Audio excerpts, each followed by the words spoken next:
There was a bitter and furious showdown in the British Parliament today. Prime Minister Boris Johnson on one side and Labour leader Keir Starmer on the other. It was a classic British face-off, a whole lot of whataboutery, stiff jokes that no one laughed at and very few questions answered.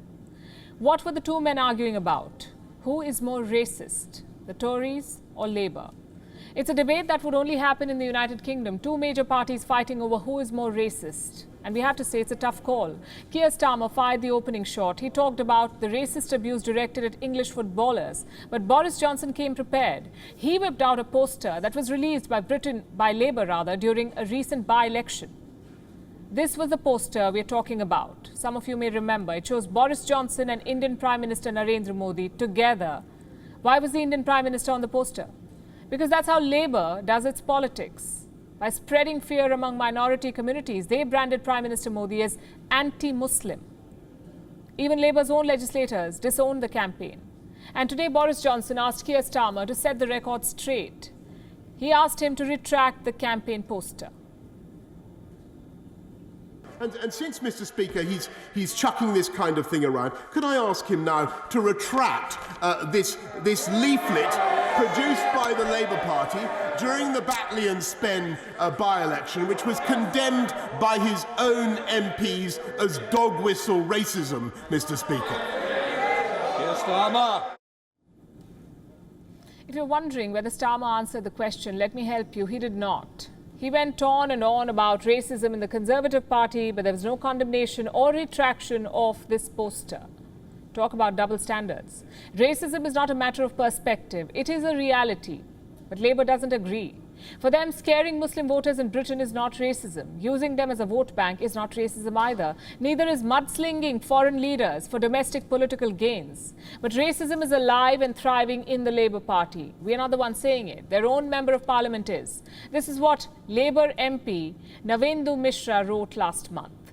A hierarchy of racism exists inside the party, and some groups are seen as fair game for attacks based on religion, race and heritage. He then goes on, and I'm quoting again, Labour will not win by playing divide and rule politics against our communities. There you have it. Divide and rule is an old British habit.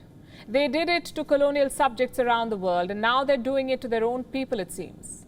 Boris Johnson called the Labour poster a dog whistle, but was it? Dog whistles are subtle. But there is nothing subtle about this poster. It was pretty explicit. Less of a dog whistle, more of a racist trumpet horn. But don't think Labour is alone. The ruling party, the Conservatives, are not any better. A new report accuses the UK of breaching multiple articles in the UN Convention on Racism. It found evidence of systemic abuse in all sectors in health, criminal justice, education, employment, immigration. Frankly, this is not surprising.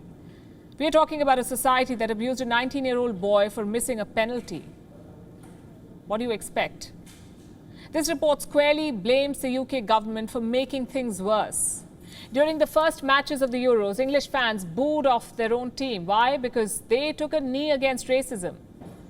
Now, taking a knee is a personal choice. It does not define your ideology or your attitude, but British leaders were extremely dismissive of it. Johnson refused to condemn the booing fans, and Home Secretary Priti Patel called it gesture politics.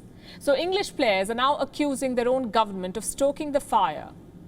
And we come back to the question, who is more racist, Labour or Tories?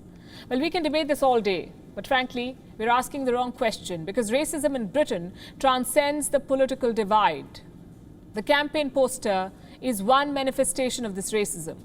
What we saw at Wembley on Sunday was another. WION is now available in your country. Download the app now and get all the news on the move.